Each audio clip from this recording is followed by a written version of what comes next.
প্রিয় ভাই বোনেরা, গত কয়েকদিন ধরে বিভিন্ন পত্র পত্রিকায় নিউজে আমরা কিছু খবর দেখতে পাচ্ছি।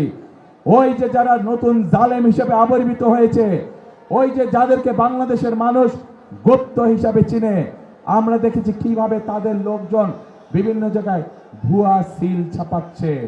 কিভাবে আমরা বিভিন্নভাবে শুনতে পাচ্ছি যে তাদের পরিচিত যেগুলা প্রেস আছে সেখানে বলে তারা ব্যালট পেপার ছাপাচ্ছে, যেটি তারা পকেটে করে নিয়ে যাবে।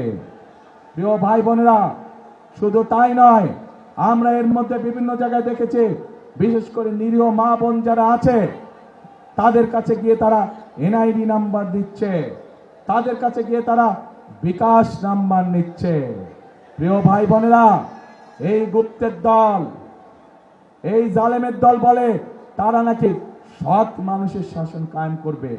আরে ভাই, নির্বাচনের আগেই তো আপনারা জাল ব্যালট পেপার শুনলাম, খবরে দেখলাম ছাপাচ্ছেন।